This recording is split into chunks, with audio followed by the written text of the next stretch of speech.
Oi, pessoal, bom dia. Eu espero que vocês estejam bem, em casa, em segurança. Eu quero dar as boas-vindas a vocês a mais um dos nossos encontros aqui no Reactor. Reinaldo, bom dia, tudo bem? Você tem que se desmutar antes de falar. Não, ainda Bom não dia. estou. Bom dia, Caio. Tudo bem? Como é que vai? Tudo certo. Acho que agora foi e agora vai dar certo. Galera, a gente está começando mais um dos nossos encontros aqui no Reactor. Como de costume, a gente sempre faz uma apresentação bem rápida sobre o que é o Reactor e como o programa em si ele funciona. Para quem não conhece, o meu nome é Caio Calado. Hoje eu estou aqui com o Reinaldo. Reinaldo, me ajuda a pronunciar o seu sobrenome. Pamponete? Reinaldo Camponet Filho. O Reinaldo ele é CEO e fundador do It's Num e do Num App. E hoje a gente vai falar muito sobre várias coisas que têm a ver com a startup dele e também com outras coisas que têm a ver com várias outras coisas da vida. Mas, enfim, eu queria dar as boas-vindas a vocês a mais um dos nossos encontros aqui no Reactor. Hoje a gente vai estar tendo uma mistura de painel e conversa ao mesmo tempo. Durante o momento, o Reinaldo vai fazer uma breve apresentação e depois a gente vai ficar conversando um pouco. Falando um pouco sobre o Reactor em si, para quem não conhece, o Reactor é um programa, é um espaço físico da Microsoft que está presente em mais de 10 países ao redor do mundo. E devido à pandemia, a gente está fazendo várias sessões no formato lives, né? Mas o objetivo do programa em si continua o mesmo. A gente quer ajudar as pessoas a se conectarem com outras pessoas no mercado, a aprender novas habilidades e a criar com novas tecnologias. E tudo que a gente faz, a gente tenta contribuir com a sua carreira ou o seu aprendizado pessoal. Então, toda semana a gente promove algum evento, um workshop, palestra, painel, enfim, algum conteúdo que ajude você de alguma forma. A nossa programação é sempre gratuita, aberta e acessível e segue o nosso código de conduta.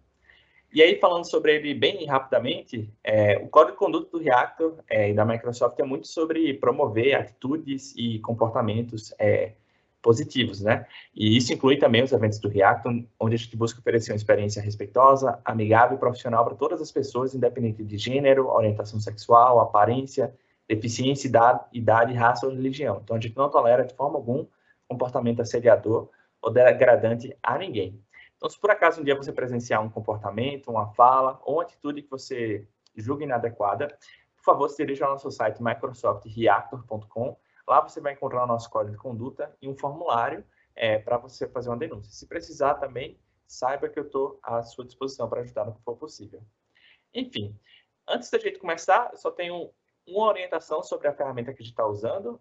A gente já tem algumas pessoas aqui com a gente. Eu não sei se todo mundo já participou de um Teams Live Event, mas é uma ferramenta que a gente está fazendo essa transmissão ao vivo. A qualquer momento, vocês podem mandar as suas dúvidas utilizando uma opção que tem no lado superior direito para vocês. Vocês podem expandir ou encolher essa barra clicando nesse botão de dúvidas.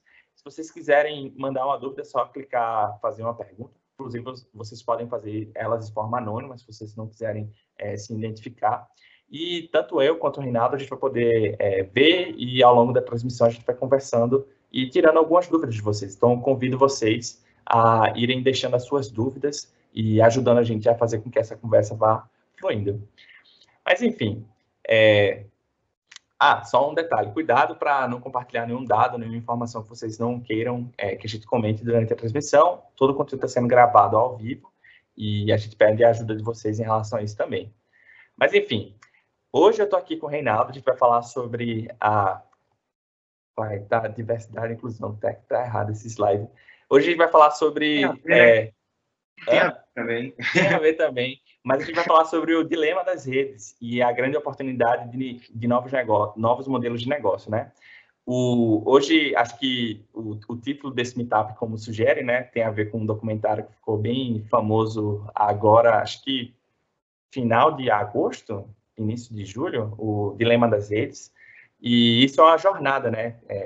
O que a série propõe, alguns questionamentos que apresentam, é uma jornada que tem algumas pessoas que já estão há muito tempo discutindo sobre isso e tentando fazer com que esse novo modelo seja mais sustentável e saudável para todos os mundos. Todo mundo e até mesmo o ecossistema como um todo. O Reinaldo, ele tem uma grande história, uma grande startup e fala um pouco sobre isso. Ele vai estar aqui compartilhando com vocês um pouco modelo de negócio dele, mas também falando um pouco de algumas coisas que têm a ver com tecnologia, têm a ver com pessoas, têm a ver com saúde, bem-estar mental e saúde digital também, né? Mas, enfim, é isso, Reinaldo. O Reinaldo, como eu falei para vocês, ele é CEO e fundador do It's Noon, e a gente vai trocar uma ideia por aqui. Você quer compartilhar seus slides, Reinaldo, para a gente começar?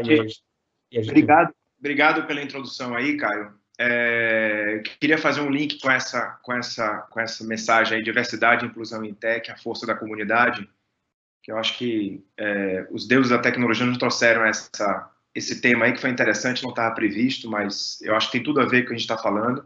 E conectando este tema aí com o dilema das redes, ele é extremamente correlacionado, porque além da gente ter visto toda a questão da saúde mental no documentário do Dilema das Redes, que foi o que mais ressoou, até também da gente estar nesse momento da pandemia, que acaba atrapalhando um pouco mais ainda, mas eu vou focar muito da minha conversa, claro que o impacto na saúde mental vai ser falado, mas muito mais também como a gente incentiva novos modelos para gerar diversidade e inclusão no caso não só de voz, mas também econômica, tá? Para que você possa, dentro do sistema capitalista que a gente vive hoje, ter força comunitária, né? A força comunitária hoje depende muito dos fluxos financeiros e da saúde financeira das comunidades, sejam elas cidades, povoados, países, qualquer tipo de configuração que você possa compartilhar algo em comum, tá? Como força da comunidade. Então, os incentivos em si, no uso das tecnologias atuais, tá? Eles são de fundamental importância para definir comportamento de uso, como as pessoas usam isso. Então, um olhar de diversidade e de inclusão para a tech passa a ser um elemento fundamental, tá? Para, inclusive, a gente sair dessa crise que a gente está agora do ponto de vista econômico mundial, né? Porque a tecnologia é em si uma forma poderosa de nos levar para um próximo passo. Mas é isso, eu posso compartilhar já minha tela, eu vou começar essa apresentação com uma apresentação, em fato, aqui de alguns slides para a gente aquecer a conversa, tá? E a gente criar um lugar comum de entendimento e de conversa, tá? Um contexto para que a gente possa conversar praticamente em cima disso daqui, tá? Eu não sei se você vai falar, mas você vai falar do girassol que aí atrás de você? Vamos falar, sim. Beleza. Olha aí. Tudo certo? Olha aí. Tudo certo. Seus slides estão na tela, tá? E eu vou ficar acompanhando a apresentação com o pessoal também. Então, tá. Toda essa história da NUN, tá? Ela tem como premissa esse propósito, que o nosso propósito é o nome da nossa empresa, né?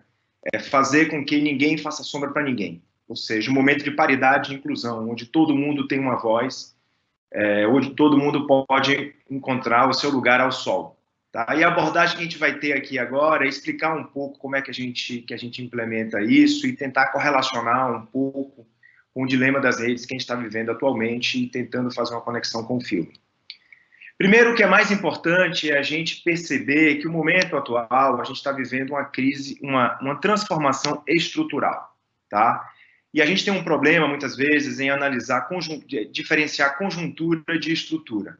E eu aqui diria uma coisa muito objetiva, quando a gente fala de uma transformação estrutural, o que a gente está vivendo agora é que a casa que a gente vive, ela não vai adiantar você pintar a parede, ou mudar a porta, ou trocar a janela, tá? Para ela ficar mais bonita, tal. A gente está com um problema de estrutura, na estrutura da casa. Então, essa casa, por mais que a gente tente reformar, ela vai estar sempre não funcionando bem dentro dessa transformação estrutural. Então, a gente precisa mexer na estrutura da casa,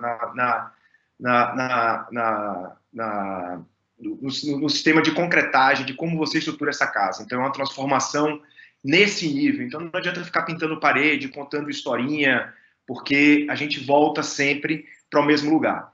E aqui eu trago o diagrama de Baran, só para a gente entender um pouco, já que a gente está falando aqui do universo Microsoft, tecnologia, qual foi o papel inicial da internet, né? O grande sonho da internet, né? A internet traz para a gente uma possibilidade de hiperconectividade, onde a gente conecta o mundo com relação à internet. E eu sempre tive um sonho de que a internet ia possibilitar um espaço mais parecido com uma rede distribuída, que é esse ponto daqui, desse lado daqui. Ou seja, o desenho original da internet era gerar uma rede distribuída, onde você proporciona informações nas pontas dos dedos, como a Microsoft falava, né?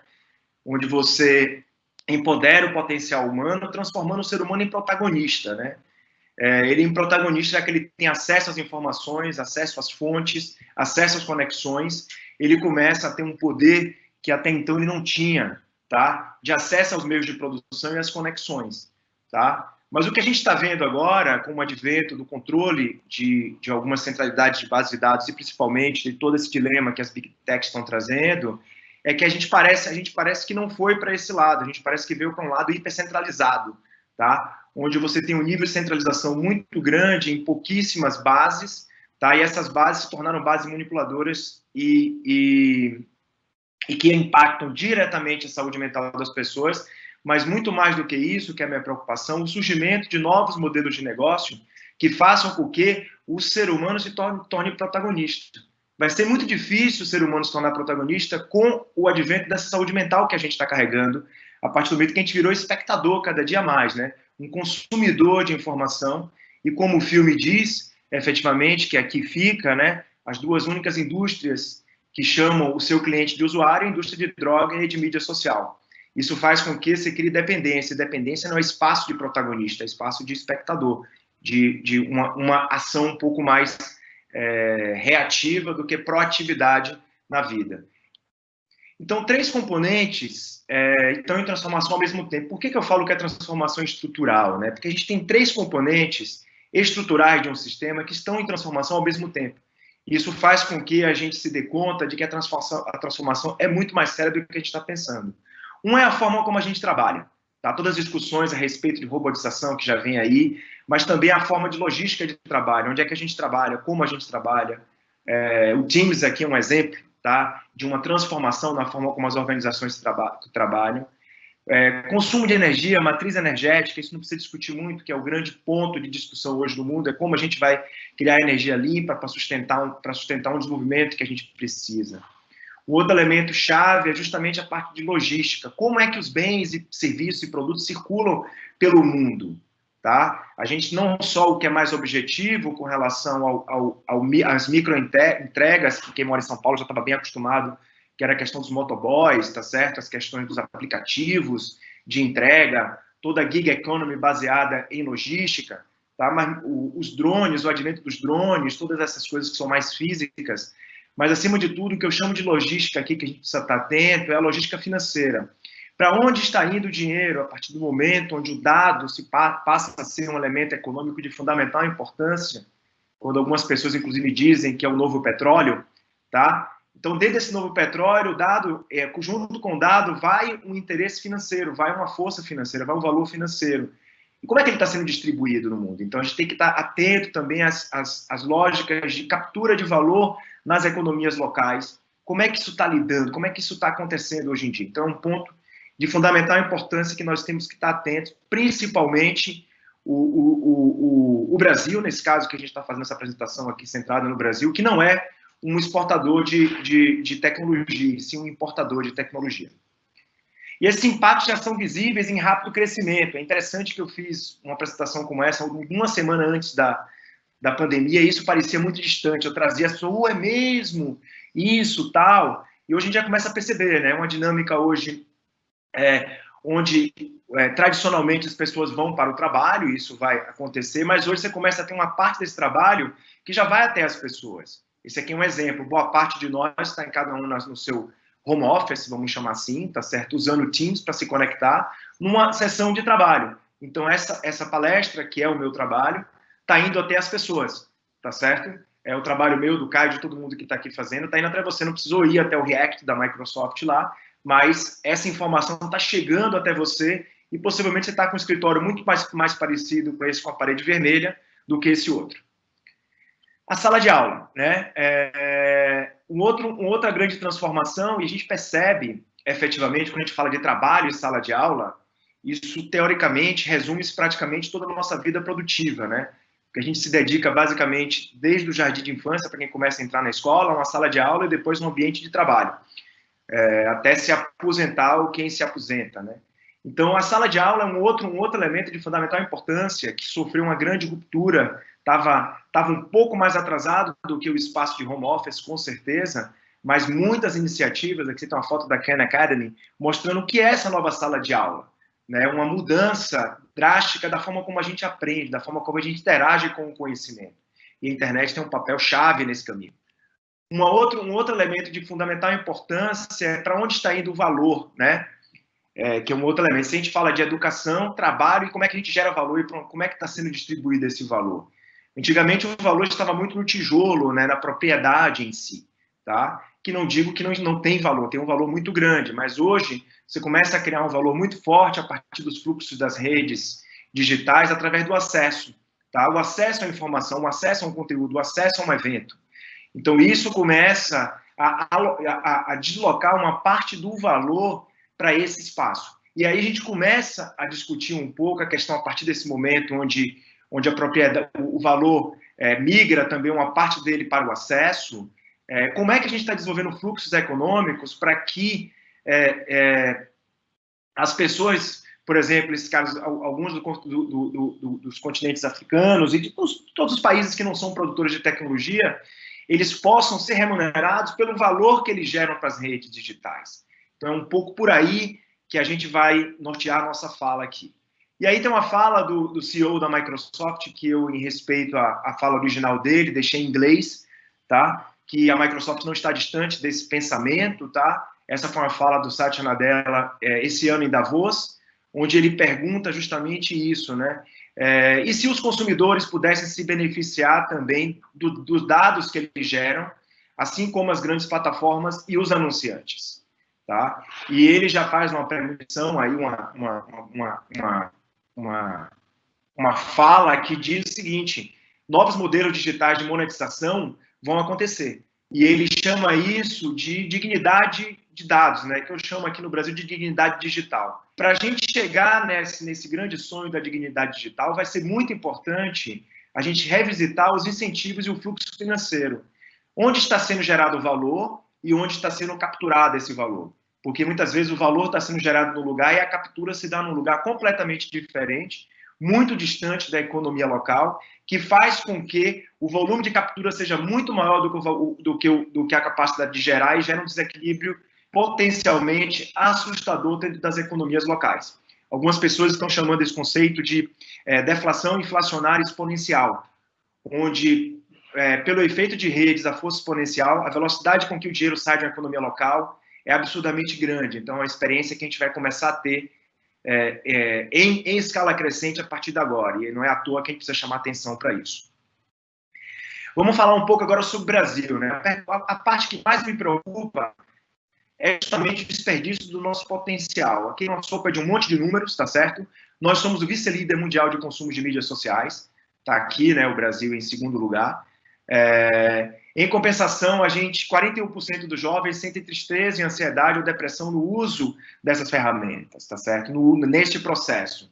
64% deram uma pausa e a gente começa a ver o próprio dilema das redes, a privacidade hackeada, contando um pouco mais o espaço de governança e os impactos no conceito de democracia e algumas marcas buscando saídas de como melhor conversar com sua audiência, tá? Tem um elemento chave de incentivo hoje, porque pelo efeito desse nível de concentração, as marcas e as instituições acabam ficando também reféns, estão tendo dificuldade em estabelecer espaço de diálogos mais profundos a respeito do que ela faz e do posicionamento dela, do propósito dela.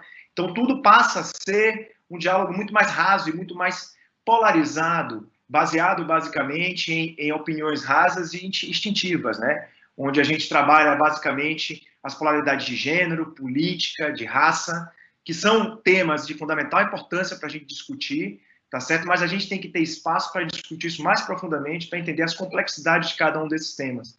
E a gente está desperdiçando o nosso potencial num excesso de distração, né? Porque a gente se acostumou a usar essas plataformas apenas para consumir informação ou para divulgar informação.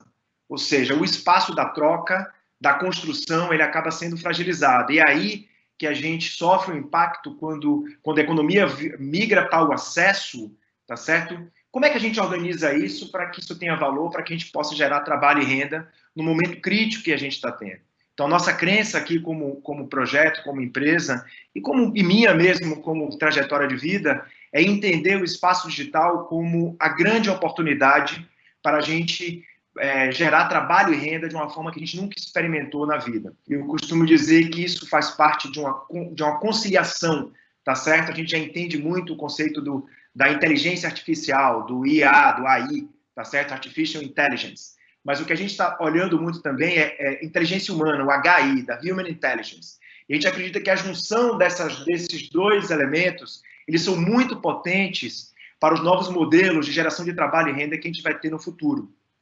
Só que o que a gente precisa fazer com o nível de saúde mental que a gente está tendo, com o que a gente viu lá no Dilema das Redes, a gente tem um impacto muito forte em termos da inteligência humana, que é o capital de fundamental importância para a nova onda econômica que é baseada no conhecimento. Então, a gente entra num outro dilema, tá?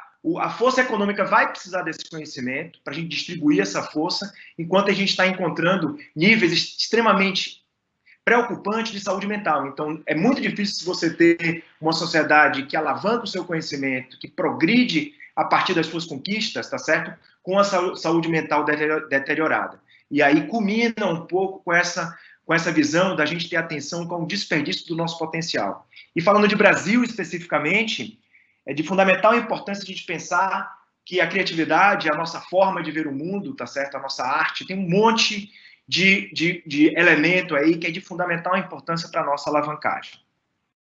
E aqui entrando um pouco mais, saindo do contexto, entrando um pouco mais numa proposição de modelo, tá? O que é que a gente vê hoje? A gente vê a gente tentou separar dois modelos, um que a gente chama de modelo exploratório, aquele que chama a pessoa de usuário, tá certo? E a gente for parar para pensar como é a estrutura desse sistema hoje, tá? Se a gente botar o ser humano no centro desse triângulo, você vai perceber que todo ser humano ele tem como necessidade três coisas que são muito óbvias, né? Um é eu quero ser eu, tenho um nome, tenho minha comunidade, tenho meus amigos, me conecto. E a gente percebe que isso está muito bem organizado hoje nos sistemas. Eu tenho lá meu perfil com minha foto, com as pessoas que eu sigo e tudo mais. E eu também posso fazer, né? Depois que eu sou, eu quero atuar, eu quero fazer, tá? O que é fazer? Eu posto o que eu quero, eu posto um vídeo, eu posto um comentário. Hoje eu tenho também isso muito bem resolvido.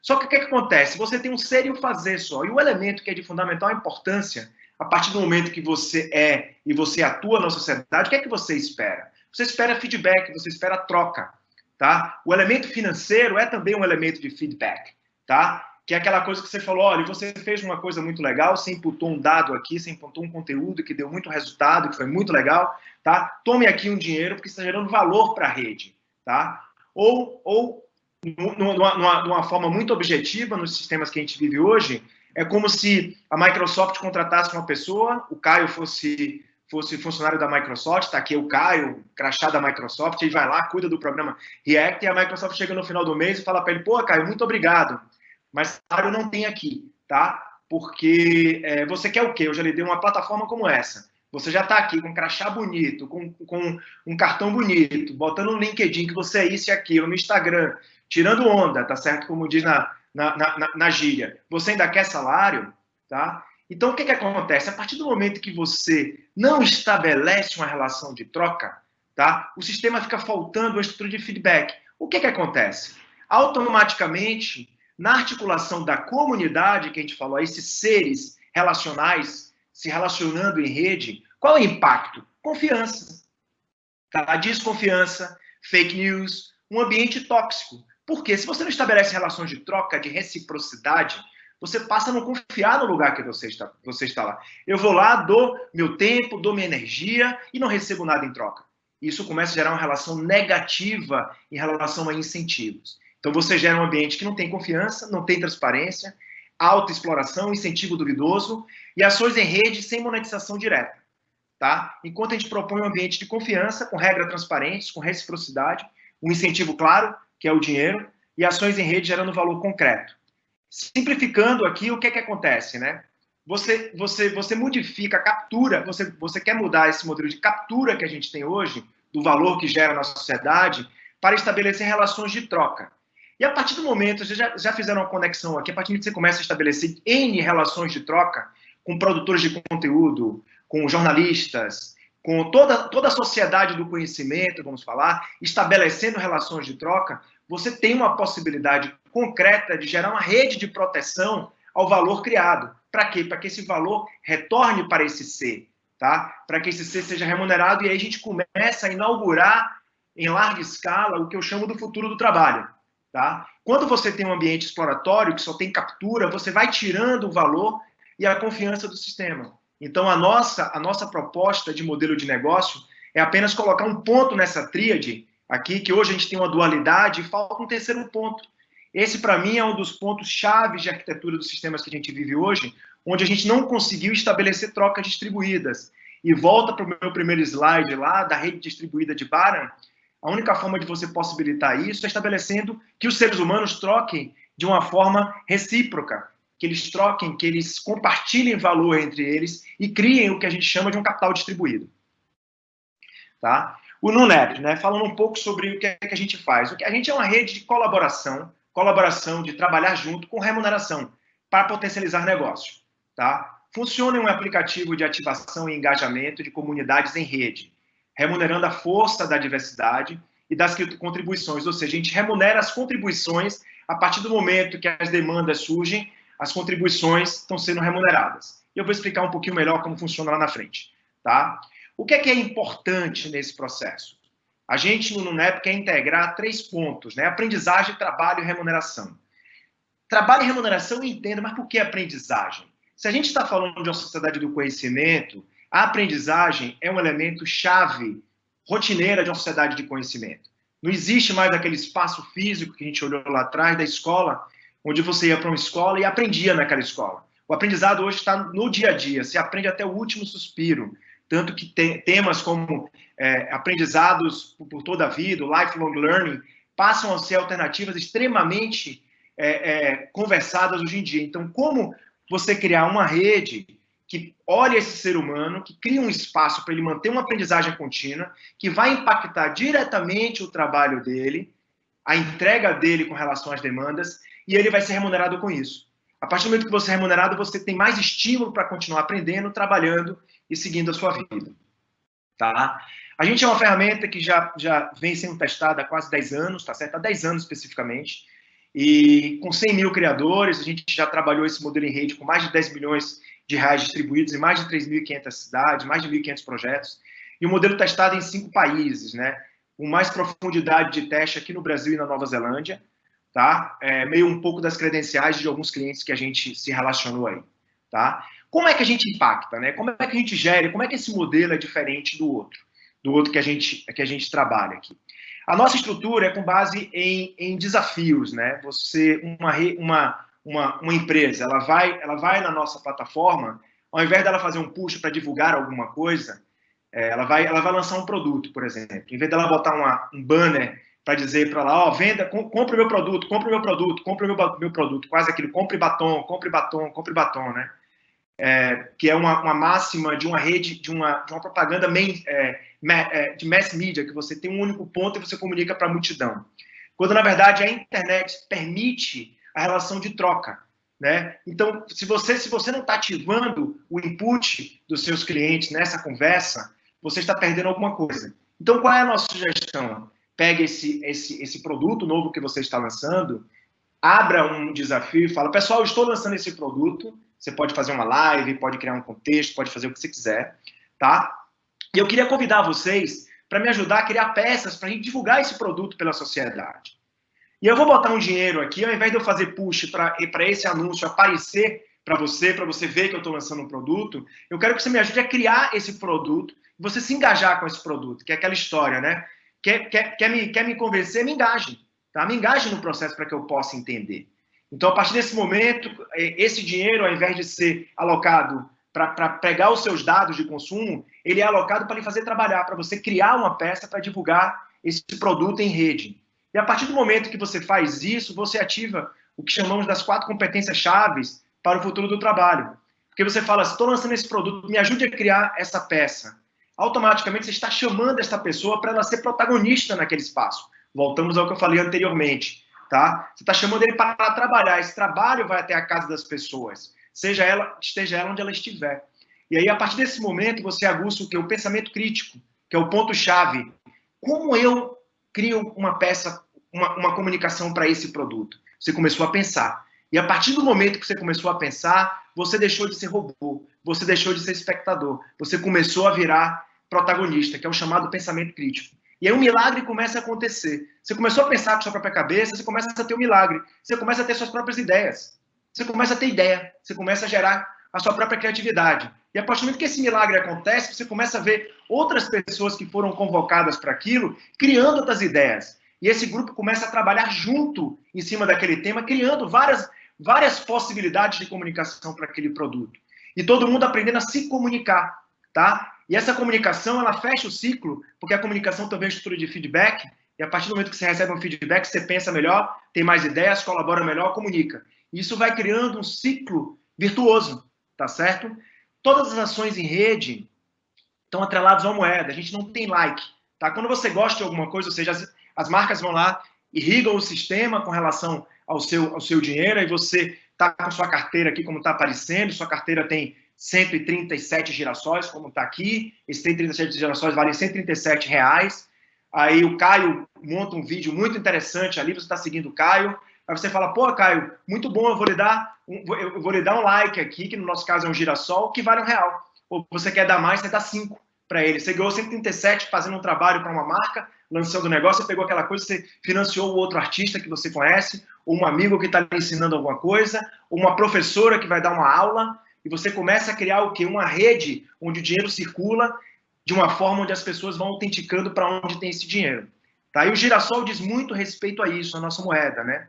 O girassol ele tem como característica mover o sol, né? Ninguém faz sombra para ninguém, fazer com que esse sol gire, mas acima de tudo ele tem uma característica, o girassol quando tem luz, o sol ele vira para o sol, quando não tem sol ele vira um para o outro. O que é que significa isso? Tá? Significa que numa economia em rede, de incentivos para que a gente saia desse dilema das redes, quando tem oportunidade, a gente vai buscar as oportunidades. A marca abriu um desafio, vamos trabalhar com ela. Não tem a marca, vamos olhar para o Caio, que é um videomaker, e eu estou precisando lançar meu clipe, minha música. Vou ligar para o Caio, Caio, vamos fazer um trampo aqui junto, para que a gente possa fazer alguma coisa junto. Você começa a olhar para as pessoas dentro da rede, você começa a criar elementos, você começa a trabalhar e criar valor, para quando a luz voltar, você ter já um trabalho feito. Então, é basicamente esta dinâmica que a gente está estruturando aqui dentro.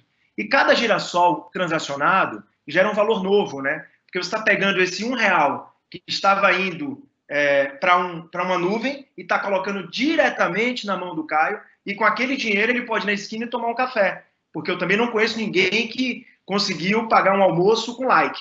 Ainda não inventaram essa parafernália. No caso, aqui a autenticação é o seguinte, toda ação, toda autenticação vale dinheiro, e esse dinheiro, a pessoa usa aquilo para consumir, para investir nas suas necessidades, nos seus objetivos. O que é que tem de importante aqui? Tá? A partir do momento que um girassol é transacionado, um milagre acontece também. Tá? O que é que acontece? Primeiro, você está fomentando a economia do intangível. O que é a economia do intangível? É a economia baseada na cabeça, no conhecimento. É uma economia de baixo impacto na camada de ozônio. Ela influencia menos do que a economia que precisa, eu costumo dizer, é você gerar valor sem derrubar uma árvore ou sem gastar 1 litro de gasolina. Tá? Então, você tem impacto direto no elemento do ambiente. Aí, tá? Segundo, no ambiente social, você está ajudando as pessoas a melhorar a saúde mental, fomentando o quê? Pensamento crítico, criatividade, colaboração, tirando as pessoas do espaço de não expressão, da depressão, para o espaço da expressão, para o espaço dele mostrar sua voz para o mundo, dele sentir que aquela voz dele, não só sentir que a voz dele está no mundo, mas perceber que a voz dele tem valor, tá certo? É importante na construção da economia e da sociedade que a gente está desenhando junto. Então, isso tem um impacto direto no âmbito social e ajuda a resolver um outro grande problema. Como é que a gente gera trabalho e renda em larga escala dentro desse ambiente? Então, você afeta diretamente outro espaço do social aí, que é a geração de trabalho e renda. Em um modelo de governança muito transparente. Porque as pessoas sabem, essa empresa botou 100 girassóis, esses 100 girassóis foram distribuídos dessa forma, eu ganhei porque eu fiz aquilo, eu peguei uma parte desse girassol e mandei para outra pessoa, eu tenho um tanto em minha carteira, ou seja, é um ambiente que tem transparência, tá? Nas transações, você sabe quanto cada coisa está indo para quem. Não tem obscuridade do ponto de vista de geração de valor. Isso é transparente, está na frente.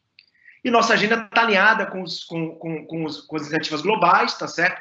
O Fórum Econômico Mundial fala dessas 4 competências que a gente acabou de falar lá em cima, essas daqui, tá? Como um elemento chave, tá certo? Do futuro do trabalho, que é basicamente eles chamam de 4 Cs, né? E todo o nosso conteúdo ele está tagueado em cima das 17 ODCs. Por que isso, né? Porque não adianta a gente falar de fazer uma tecnologia, de promover um mundo novo, quando a gente precisa cuidar dos problemas do mundo. Ou seja, a gente está trazendo os problemas reais e as organizações e as empresas para discutirem efetivamente os seus desafios. Saírem um pouco da lógica apenas da superficialidade, da futilidade, para uma lógica da utilidade, da prática. Porque a sustentabilidade vai exigir efetivamente uma regeneração da forma como a gente pensa. Tá? Sair um pouco do consumo fútil para o consumo útil. Tá? Essa é uma das nossas grandes missões aqui.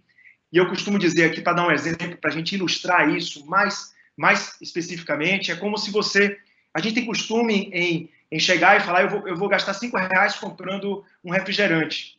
Tá? Aí eu pergunto, por que você não gasta também R$5 comprando música? Tá? E a gente vai entender o impacto de R$5 investido num refrigerante, R$5 investido numa música. Né? O refrigerante vai lá e pega água, elemento extremamente precioso, um dos novos petróleos do século XXI também. É um elemento escasso que a gente precisa cuidar. A água é a vida, tá? Dentro dessa água você coloca açúcar e xarope, tá certo? Aumentando possivelmente a obesidade e desnutrição dentro da base, aumentando o problema de saúde pública, ou seja, só está aumentando liability, né? Está consumindo um recurso natural escasso, impactando negativamente a saúde. E o terceiro elemento, você empacota isso em plástico ou alumínio, tá certo? E o lucro vai ser centralizado, na sua grande maioria, tá certo? Num determinado ponto, fora da economia local onde aquilo foi consumido. E além de você pensar que é um sistema hoje que gera muito pouco emprego, porque a mecanização nessas fábricas ela é assustadora, tá certo? E aí você tem basicamente uma equipe de logística que bota isso, na sua grande maioria, nos caminhões e queimando óleo diesel para circular esse produto. Os R$5 que você vai pagar para um músico de uma comunidade ou para um jornalista que está na sua casa usando o seu dispositivo digital que já está lá, você está alocando esses R$5 diretamente para essa pessoa. E você não gastou um litro de combustível, não gastou um litro de água desnecessário, tá certo? Você não está engordando ninguém, muito pelo contrário. Você está o quê? Você está fomentando o conhecimento distribuído. Então, o grande desafio que a gente tem pela frente é mostrar para onde está indo esse valor, porque quanto mais esse valor tiver na economia do intangível, que a gente exija menos consumo de combustível, menos árvore derrubada, mais qualidade do consumo, isso significa que o mundo da internet é em si uma das grandes alternativas, uma das grandes possibilidades para a gente criar uma economia sustentável. Aqui são alguns exemplos de algumas pessoas de uso. Isso aqui em cima é a Maili, que ela é uma maquiadora, e ela na pandemia foi impossibilitada, porque ela também é deficiente física, e de se movimentar, porque ela estava no grupo de risco, e ela viu a renda dela sumir, né?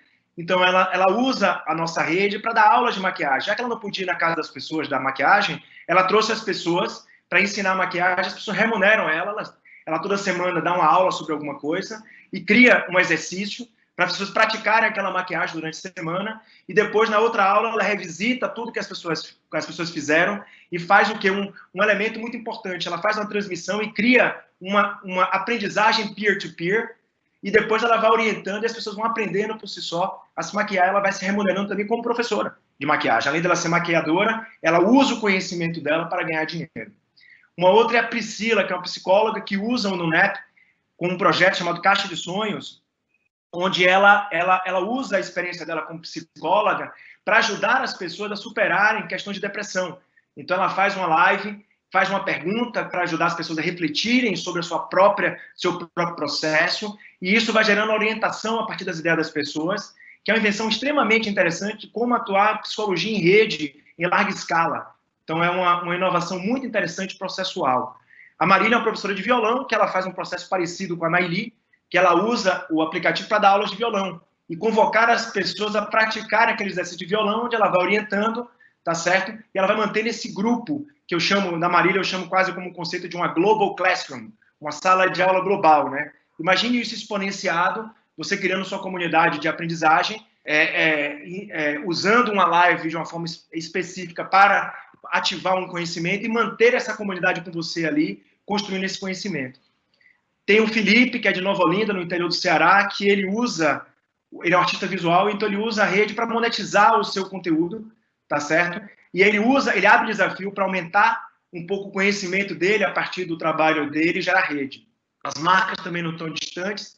Esse é um projeto que a gente fez com o Banco Santander, onde eles criaram uma comunidade de aprendizagem peer-to-peer de educação financeira, onde eles traziam desafios sobre educação financeira, como sair do cheque especial, o que é que você vai fazer com o 13º salário, o uso do dinheiro de uma forma responsável e as pessoas aprendendo com as experiências umas das outras e o banco financiando as melhores histórias para que as pessoas possam aprender umas com as outras. Uma outra aplicação é uma comunidade para a Prefeitura de Auckland, tá? Uma comunidade de empreendedorismo cívico, onde a cidade abriu desafios para ajudar a entender como resolver os problemas da cidade e pagava os indivíduos, tá certo, na resolução dos problemas. Ao invés de ele contratar uma consultoria ou uma determinada coisa para mapear os problemas, ele abria esse desafio e a própria comunidade se espelhava, ele pegava esse dinheiro e relocava na própria economia local, gerando fomento de economia local e fomentando o futuro do trabalho, gerando um modelo de governança extremamente interessante entre um órgão governamental e os seus cidadãos. Tá? Isso aqui resume muito bem o que a gente está falando, tá? É um pouco um post de uma das criadoras, a Dani Souza, que ela fala: eu plantei girassol, eu colhi girassol e eu comi girassol. Eu acho isso fundamental aqui quando a gente fala do dilema das redes, porque o plantar para a gente é o que uma empresa abre um desafio, por exemplo, como a Prefeitura de Auckland, o Santander, ou a própria Maili. O que é que você planta no momento que você faz esse? Você planta renovação, você planta esperança, você planta vamos fazer isso de uma forma diferente. Esse é o plantar que a gente chama. O colher é o quê? Você colhe inovação. Você está plantando renovação, você vai colher coisa nova. Você vai colher inovação. E quando você come aquela inovação que você fez, a gente costuma dizer, isso é conquista. A gente não pode tirar o espírito da conquista dos seres humanos. Conquista no sentido individual, de você ter vontade de progredir, você ter vontade de ir além, você ter vontade de crescer. Porque tudo isso que a gente está consumindo aqui como Teams, todas essas conversas todas, são frutos de conquistas. Se a gente acha que as conquistas não são importantes, que tudo vai cair do céu, ou eu vou ficar parado lá, e o robô vai me dizer quanto eu vou ganhar, alguma coisa como essa, meio o que eu costumo dizer, o cenário Wall-E, quem já viu o Wall-E vai entender, tá certo? Ficar assim, sentado na máquina, apertando o botão, com um canudo na minha boca, tá certo? Me sustentando, eu comendo ração numa espaçonave em cima da Terra. Não é esse o mundo que a NUN quer criar. A NUN quer criar um mundo onde as pessoas se relacionem, onde as pessoas plantem, colham e comam aquilo que fazem.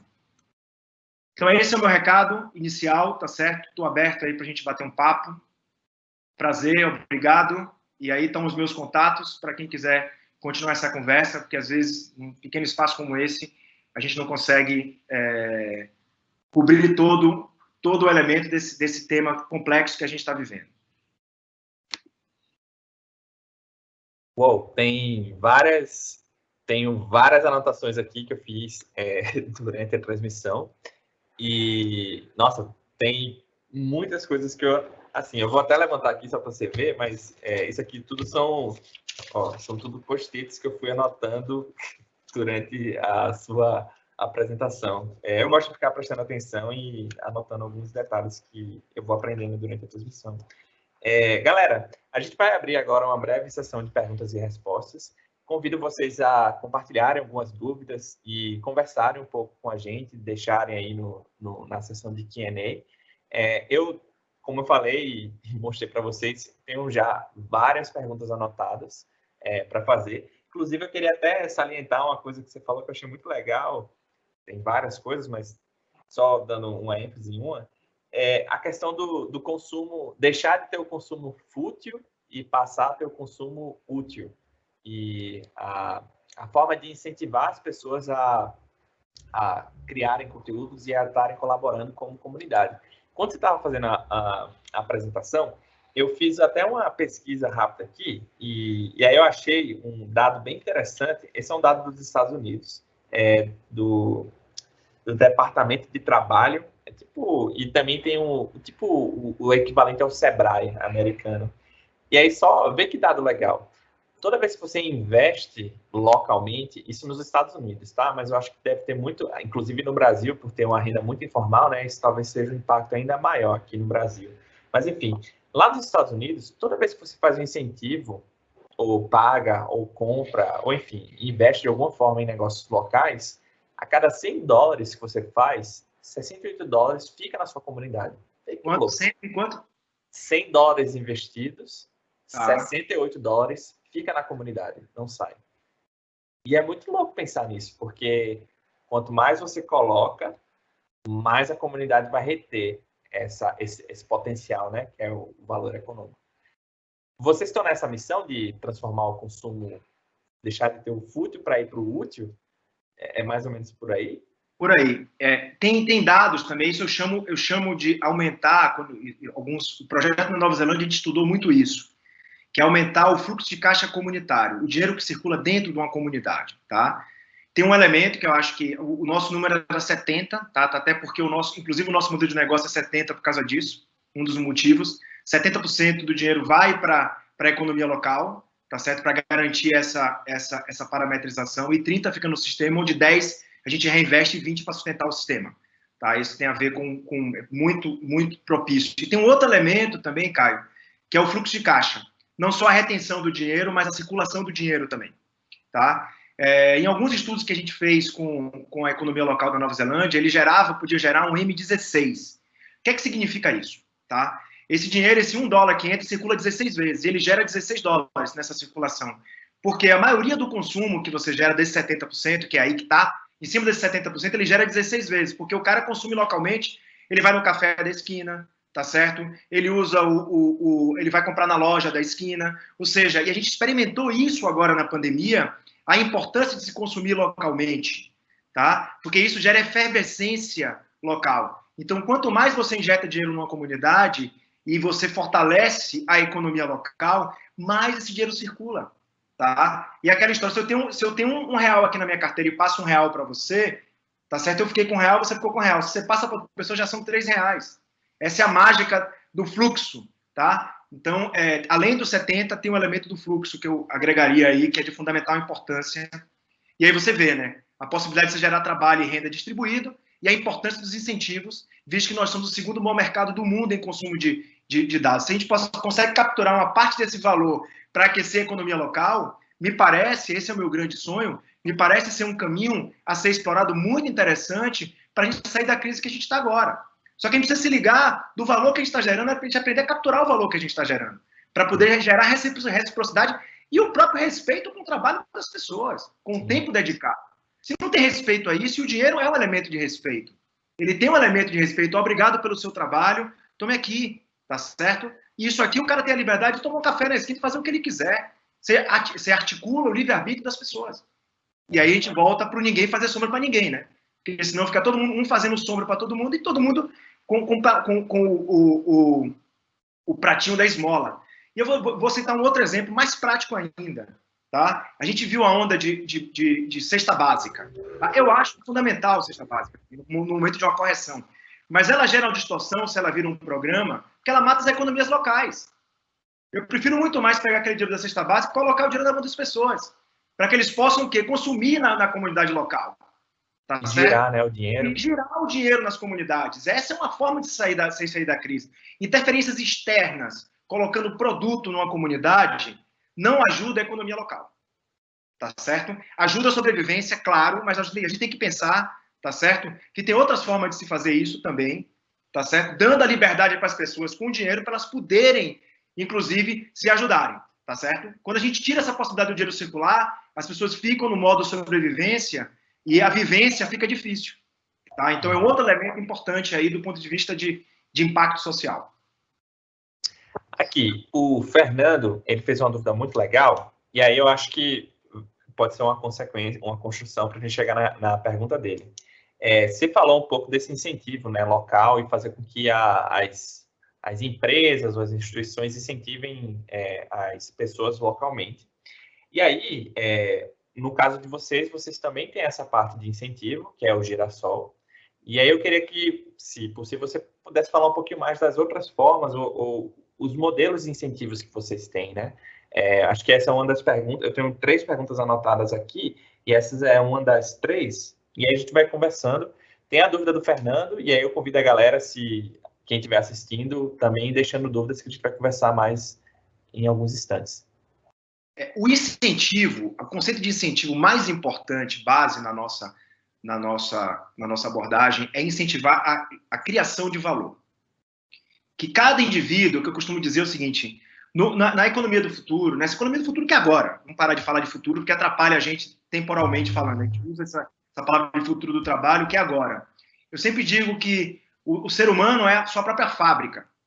Tá? Você tem já um acesso à rede, você tem um dispositivo, então a sua fábrica passa a ser a sua capacidade de criar, tá certo? De fazer um texto, de fazer uma análise, de criar um conteúdo, de ter uma educação do ponto de vista simbólica para poder comunicar. Foi um papo que a gente estava tendo outro dia, dizendo a gente tem tantas aulas de matemática, a gente se acostumou a ter todo dia aula de matemática, mas a gente tem uma aula de arte que é quase como uma coisa marginal dentro da escola.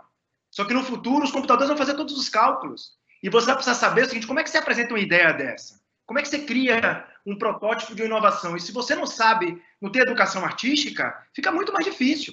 Então, trabalhar com inovação envolve isso. Então, o primeiro elemento de incentivo é você se dar conta de que você é a sua própria fábrica. E perceber que suas ideias, a sua forma de pensar, o seu conteúdo tem valor. Tá certo? Esse é o primeiro incentivo. O segundo incentivo é a gente pega uma parte do dinheiro que a gente ganha para ativar pessoas que têm pouca rede e com muito talento, para que a gente possa gerar diversidade, porque senão você começa a gerar um elemento piramidal dentro da rede e a renovação não acontece.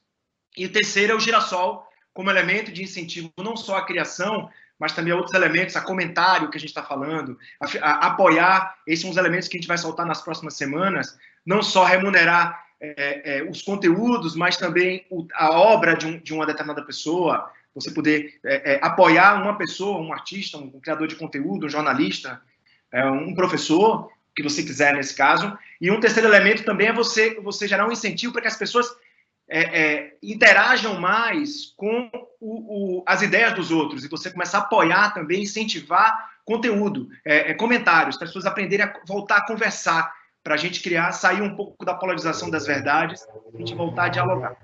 Eles são basicamente, mais sintática, 3 dos incentivos mais fortes, e tudo isso culmina na formação desse ser humano para que ele esteja mais preparado para os desafios do século XXI. Esse é o valor maior, incentivo que a gente quer fazer. Olha, isso que você falou da parte da arte é muito interessante. Na Microsoft, inclusive, acho que é uma coisa que eu venho acompanhando muito, mas existem vários outros lugares que estão falando muito sobre isso, que são as habilidades STEAM, né? S-T-E-M, Ciência, Tecnologia, Engenharia e Matemática. E aí, recentemente, foi feito um estudo na Alemanha para entender um pouco se fazia sentido a gente adicionar artes ou essas questões criativas nessa salada de letras, né? O STEM é uma forma de ensinar as pessoas.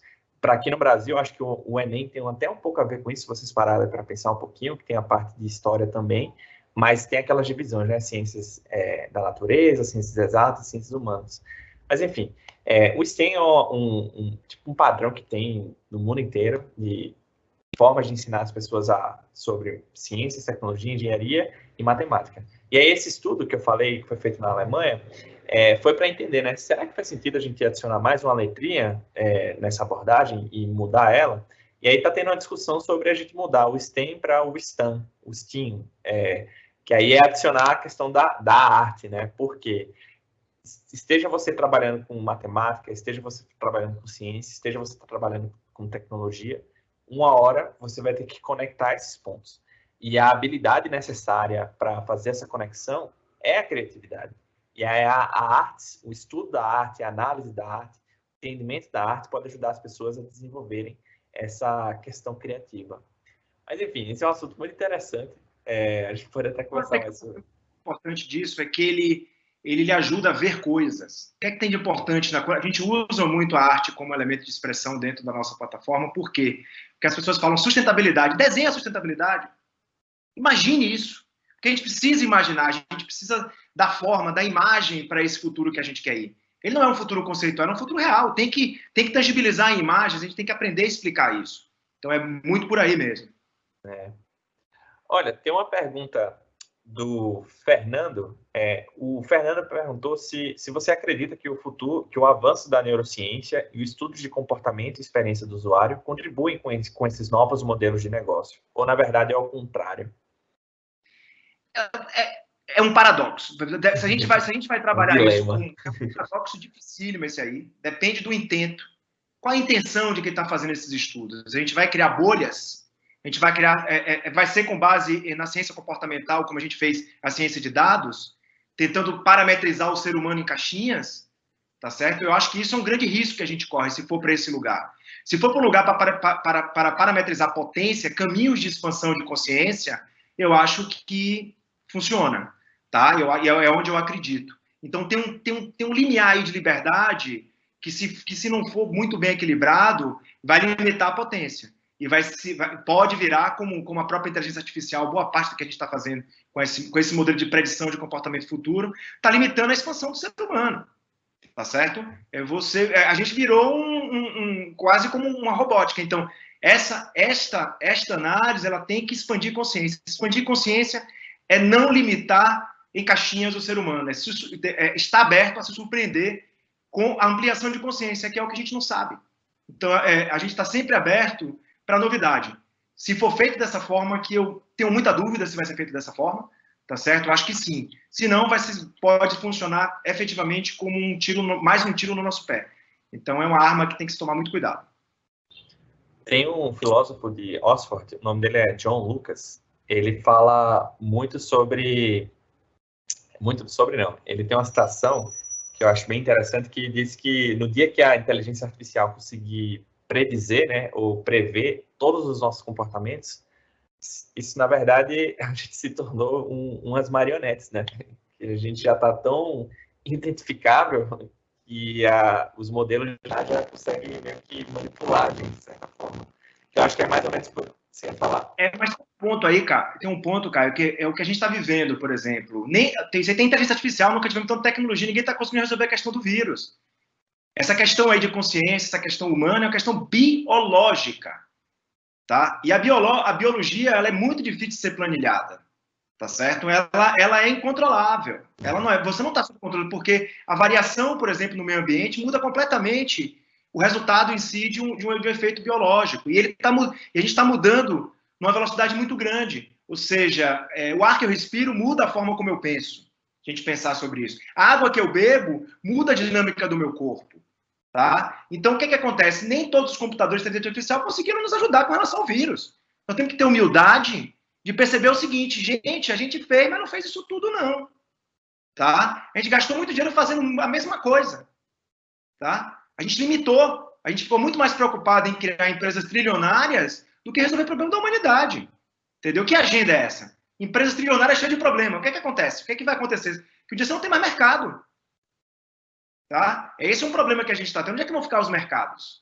Visto no nível de concentração que a gente está tendo. Então, tem, para mim, uma necessidade de ampliação de consciência do ser humano aí, que esse excesso de acúmulo, não estou criticando o sucesso, muito pelo contrário, mas se ele vem às custas de uma limitação do potencial humano, eu sou contra, sempre.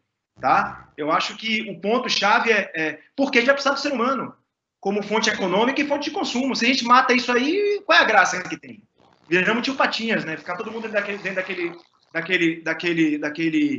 daquele palácio rasgando dinheiro.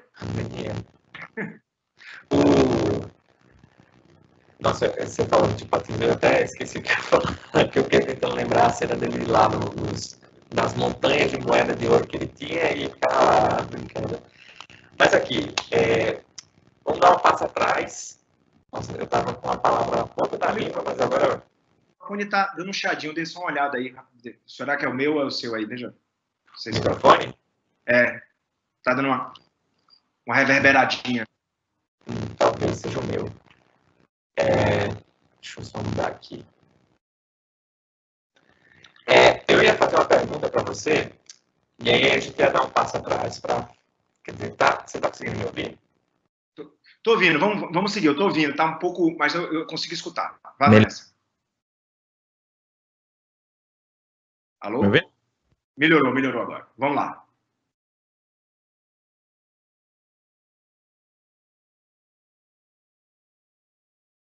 Caio?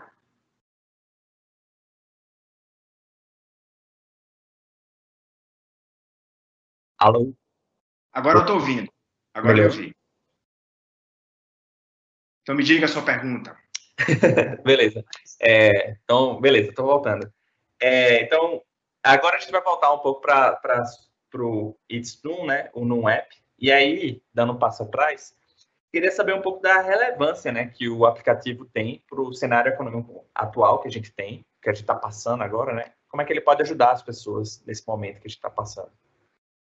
Então, praticamente, o que aconteceu? A gente estava no meio de um ciclo de desenvolvimento, tá? Para lançar, a gente tinha uma plataforma que já fez um monte de coisa, a gente lançou um aplicativo em versão beta no passado, em novembro.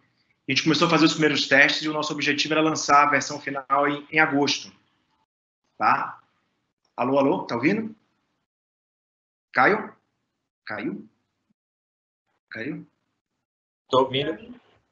Estou ouvindo, desculpa. Então, a gente ia lançar em agosto. E aí, a gente pegou a pandemia pelo meio do caminho. Então, a gente pegou o nosso produto que não estava ainda tão estruturado e a gente conectou com alguns movimentos de distribuição de renda, principalmente a gente foi um dos primeiros a distribuir isso maciçamente pelas periferias aí, principalmente porque tinha um problema muito sério dos produtores culturais, uma turma que vivia em freelance. Então, a gente distribuiu bastante dinheiro esse ano, acho que quase como 800 mil reais, tá certo? Na plataforma em pequeno micropagamento, tá? Então, qual é a importância disso, né? Nesse momento. E agora a gente fechou o aplicativo e estamos prontos para uma escala agora. É por isso um dos motivos que a gente está aqui conversando é que agora a gente está preparado para atender uma demanda, inclusive, muito maior. Foi um bom teste para a gente. Mas o que é que tem de importante para superar os riscos da pandemia? Não é só a geração de renda, é como essa renda vem.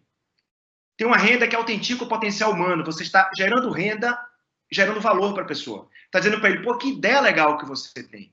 Então, você gera renda potencializando gente, não diminuindo gente, botando ela no sinal de devedor. Você gera uma relação de troca e você vai acordando as pessoas, vai botando luz nas pessoas. Então, uma conquista, quando você faz foi o que a gente percebeu conversando com todos eles na época da pandemia. O impacto quando você recebe 100 reais por uma ideia, um conteúdo que você colocou em rede, é um impacto muito forte. Você está na sua casa ali, falando, acho que esqueceram de mim, não tenho dinheiro, dá aquele desespero todo.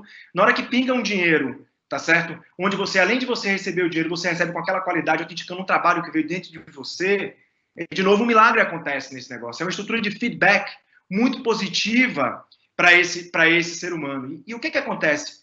A gente desenvolveu uma forma muito inteligente de chegar na ponta.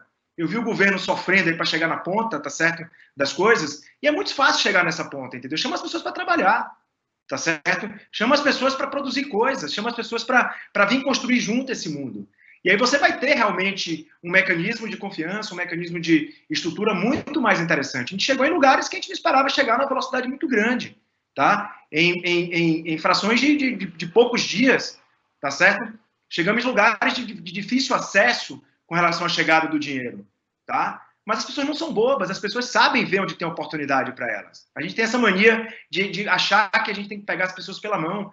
Abra a oportunidade, divulgue a oportunidade, que as pessoas estão inteligentes, estão muito mais espertas do que a gente acha, elas estão dispostas a trabalhar e colocar a voz dela no mundo. Acho que a gente tem que desmistificar isso um pouco. O volume de gente buscando oportunidade é muito maior do que as oportunidades que estão aí.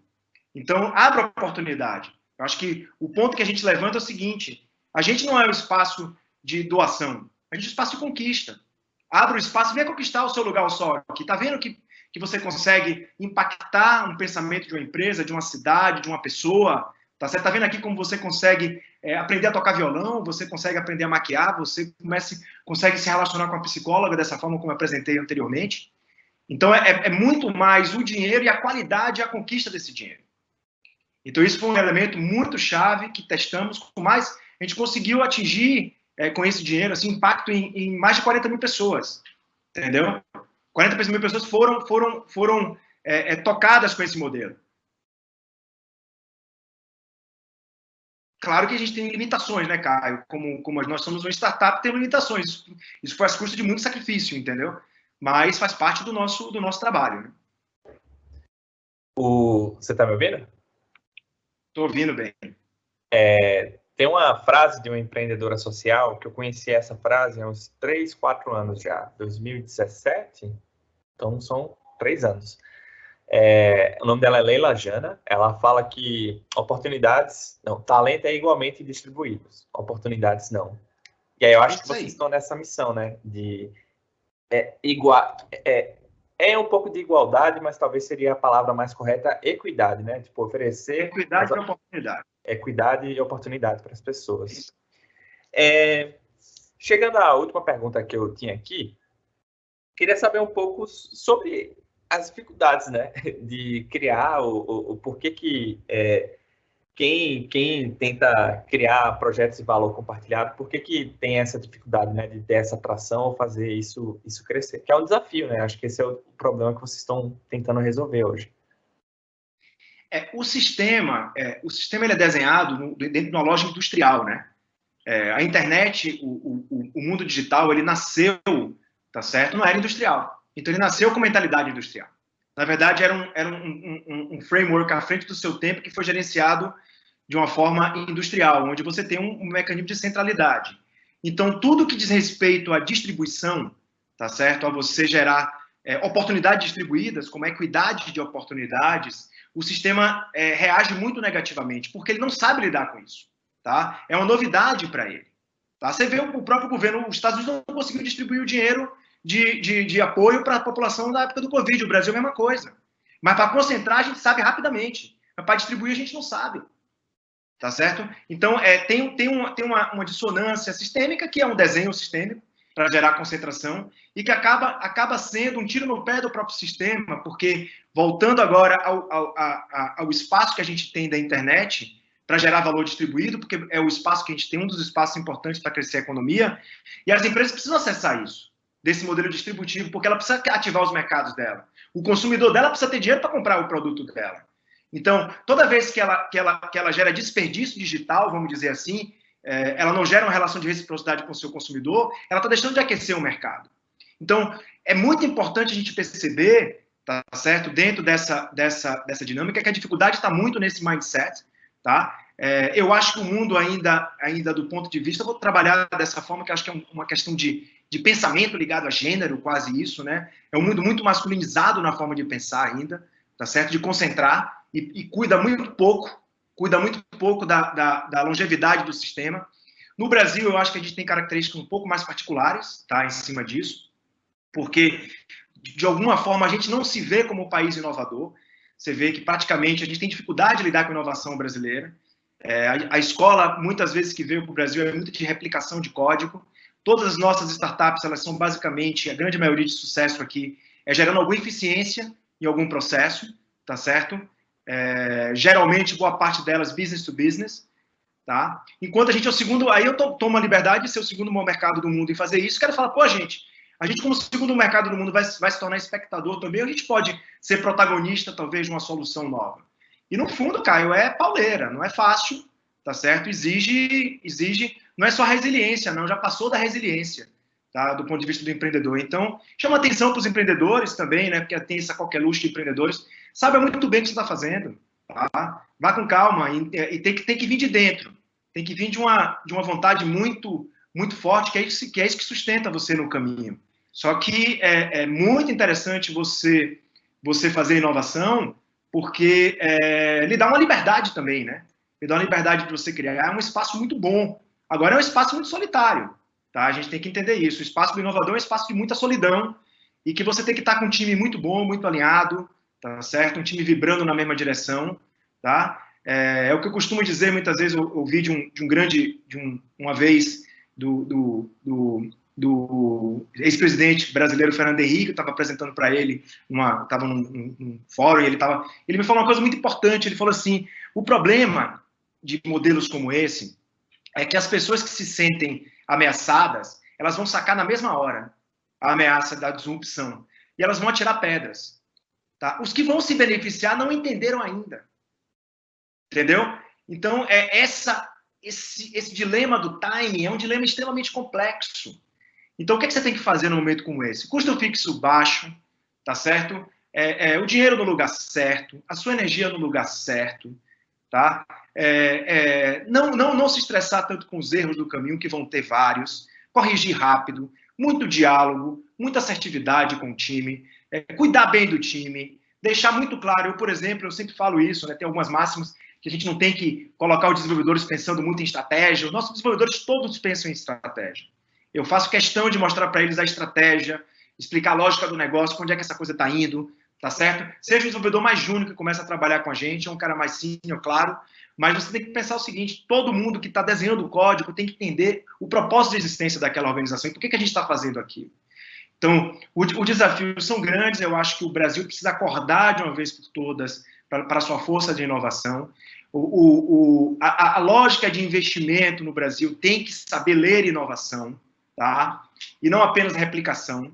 A gente é muito bom de criar replicação de segmentos, entendeu? Faz muito bem, a gente evoluiu bastante nos últimos anos, mas a gente criou muito pouca inovação, de fato, para ganhar o mundo, entendeu? Então, esse é um lugar um pouco sólido e muitas vezes a gente tem que se manter muito firme, porque as pessoas tentam dizer, você é uma coisa dessa, você é... Quem você está copiando? Para mim era muito comum, quando eu começava a apresentar isso, era muito legal apresentar para a pessoa que eu já sabia até qual era a pergunta, né? Porque tinha uma prática, isso mudou um pouco no Brasil, né? Estava na cabeça dele, quem esse cara está imitando lá de fora? Aí a pergunta, você está procurando saber quem é o meu copycat, né? Deixa eu explicar. Sempre qual é a referência? Qual é a referência de imitação que você está tendo? Eu falei, eu não estou imitando ninguém. E isso por uma razão muito objetiva, tá? Esse trabalho não aconteceu há 10 anos, ele já começou há 18 anos, quando eu me coloquei o desafio, tá certo? De tentar entender como as pessoas vão trabalhar no futuro e como você inclui, como você cria equidade de oportunidade a partir do mundo digital, tá? Então eu estou com esse tentando resolver um problema.